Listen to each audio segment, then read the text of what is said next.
So same मला तुला प्रश्न विचारायचा आहे की जसं आम्हाला व्हरायटी मिळते नाकाची, हो तशी तुला पण आय एम शुअर असं होत असेल. सो तुझा काय एक्सपिरियन्स आहे? Tamil skin, Kashmiri skin? आम्ही स्किनला जगभर एक फिक्स्ड टाईप्स आहेत स्किनचे, टाईप 1 to 6.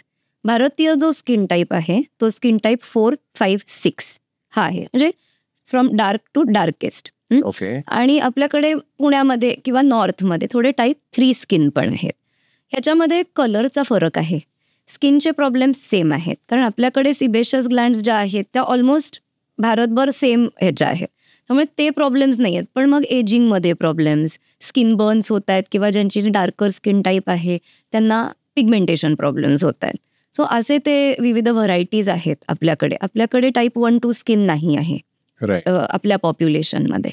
तर हा मेलॅनिनचा सगळा खेळ आहे स्किन म्हणजे. आणि त्यात असं विशेष कुठे आम्ही ट्रीटमेंट डिफर करते ती फक्त काही जणांना पिंपल्सचं वगैरे ट्रीट करताना थोडा डार्कर स्किन टाईप जो असतो त्याला थोडं केअरफुली काही औषधं फक्त द्यावी लागतात.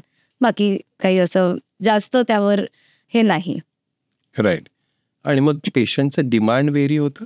डिमांड व्हेरी होते. सो लाईटनिंग हा किंवा ऑब्सेशन आहे एक आपल्याकडे की फेअर बनायचं आहे. आपला मूलभूत जो रंग आहे हा, जसं आपण वरून खाली जातो गरमी वाढत जाते ना, नॉर्थपेक्षा साऊथकडे वातावरण गरम आहे, आणि गरम वातावरणामध्ये उन्हाचे किरण असल्यामुळे ती स्किन टाईप डार्कर झाला आहे. हे तुम्हाला उन्हापासून वाचवण्यासाठी आहे, म्हणून तो रंग डार्क देवानी केलेला आहे. त्यामुळे आपण हे उलट नेचरच्या अगेन्स्ट जायला लागलो की थोडे प्रॉब्लेम्स होतात. आपल्या देशात एक ऑब्सेशनच आहे की मुलगी गोरी पाहिजे, ब्राईड गोरी पाहिजे. हे जेव्हा थांबेल तेव्हा खूप प्रॉब्लेम्स सुटतील. त्यामुळे मी ॲज अन एस्थेटिक डर्मॅटॉलॉजिस्ट मला असं खूप ॲग्रेसिव्ह फेअरनेस ट्रीटमेंट करायला आवडत नाही. पण बरेच वेळा डिमांड असते पेशंटकडून, आणि sometimes for them we do give in. त्यांना अगदी डिप्रेशन आलं असतं तेव्हा डेफिनेटली आपण हे कन्सिडर करतो. राईट. सो देर आर 2 पेंड्युलमचे 2 साईड्स आहेत. एक पेंड्युलम म्हणतंय की सनस्क्रीन लावा, हे क्रीम लावा, ते क्रीम लावा, 20,000चं क्रीम लावा आणि which is good for you. The पेंड्युलमचा अदर साईड असा आहे की स्किन ऑल्सो ॲब्झॉर्ब्स. आपण काही स्किनवर लावू ते ब्लडमध्ये ॲब्झॉर्ब पण होतं. So the other side is जे तुम्ही खात नाही ते तुम्ही स्किनवर लावू नका. ओके. असं एक कन्सेप्ट, एक अशी कन्सेप्ट आहे. सो तुला काय म्हणायचं याच्याबद्दल? खाण्याचे जे आता व्हिटॅमिन सी एक खूप नावाजलेलं मॉलिक्यूल आहे सध्या. सगळ्यामध्ये व्हिटॅमिन सी तुम्ही बघता. व्हिटॅमिन सी कशातून मिळतं आपल्याला? लिंबू, citrus fruits, these are the best sources. Lemons. तर व्हिटॅमिन सी आपण खातो, आणि ज्यांनी हे बघितलं पूर्वजात, मेडिकल सायन्स इव्हॉल्विंग सायन्स आहे, आणि तेव्हा बघितलं की अरे हे जे सिट्रसी फ्रूट्स आहेत हे खाल्ल्याने स्किन थोडी उजळ होतीये. मग त्याचं आपण सिंथेटिक मॉलिक्यूल बनवलं, एक व्हिटॅमिन सीचं मॉलिक्यूल, ते स्टेबिलाइज केलं आणि ते सगळ्या क्रीम्समध्ये आणलं. पण जेव्हा आपण क्रीम्स वापरतो ना, प्रत्येकच क्रीमचं ॲब्झॉर्प्शन तुम्ही जसं म्हणताय की ब्लडमध्ये होतं, दॅट ॲब्झॉर्प्शन इज व्हेरी लेस. एखादं स्टिरॉइडचं क्रीम लावलं तुम्ही पर 100 ग्रॅम, त्याचं ॲब्झॉर्प्शन किती आहे हे कॅल्क्युलेटेड असतं की आठवड्याभरात तुम्ही एवढं वापरा, ह्याच्याहून जास्त वापरू नका, मोर दॅन. सो तसंच बाकी क्रीम्सचं पण खूप मिनिमम ॲब्झॉर्प्शन असतं. So it's not true. It's not true I would say. कारण रेटिनॉइड बेस्ड क्रीम्स जे आहेत ते काय आपण खाण्यात कुठे असं रेटिनॉइड वापरत नाही.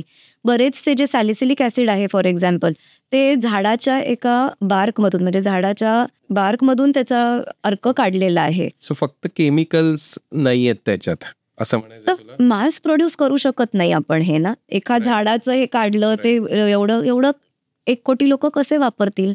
सो त्याचं ॲनालॉग केमिकल आपण बनवलं आणि ते मास प्रोड्यूस केलं, आणि ते स्टेबल फॉर्ममध्ये लोक वापरतात. ॲलोवेरा जेल, हे खूप सगळे ॲलोवेरा जेलबद्दल बोलतात, पण किती लोक ॲक्च्युली झाडाचं काढून लावतात?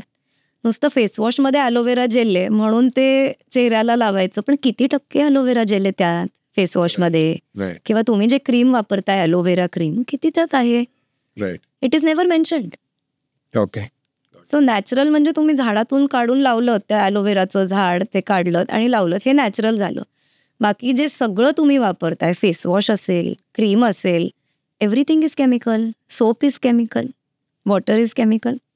Water is also yes. So but it's safe. सेफ्टीशिवाय आपल्याकडे सगळं नॉर्म्स असतात, सगळे प्रोडक्ट्स Right. टेस्टेड असतात. पण यात सुद्धा थोडा फरक आहे. आता बरेच प्रोडक्ट्स ऑनलाईन पण सेल होतात. बरोबर आहे. तर हे प्रोडक्ट्स जे कॉस्मेस्युटिकल्स असतात, याला ड्रग कंट्रोलरचा एवढा त्यांच्यावरती बंधन नसतं.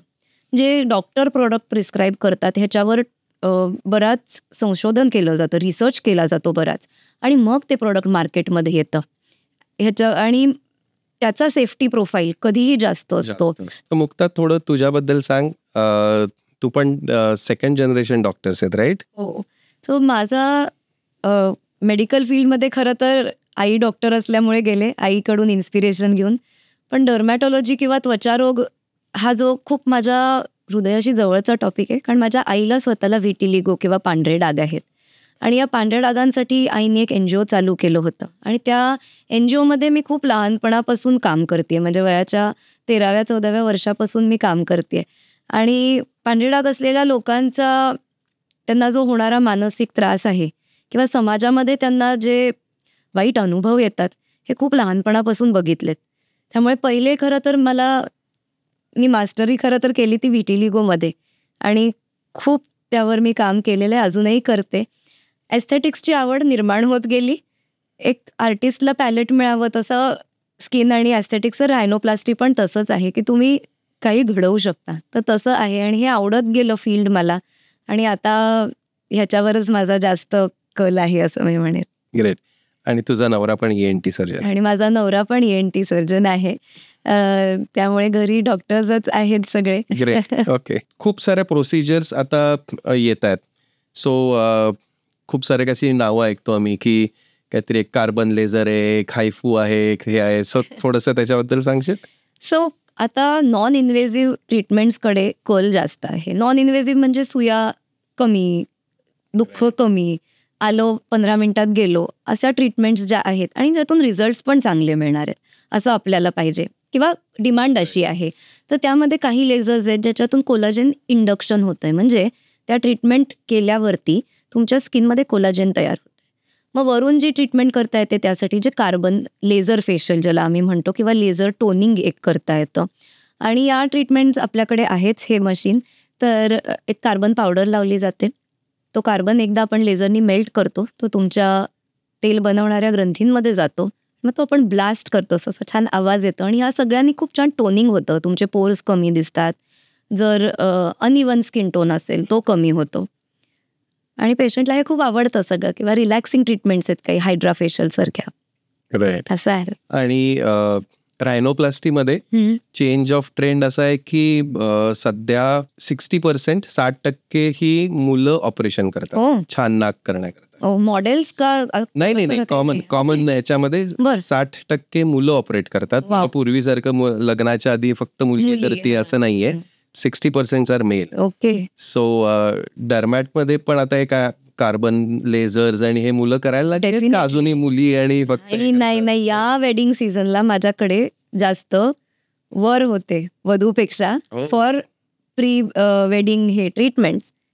मुलांना आजकाल भयंकर इंटरेस्ट आहे ट्रीटमेंट्समध्ये, आणि हे वाढतच जाईल मला वाटतं. हा आता कन्सेप्ट गेला की मुलांना हे नाही करायचं, असं काही नाही आहे.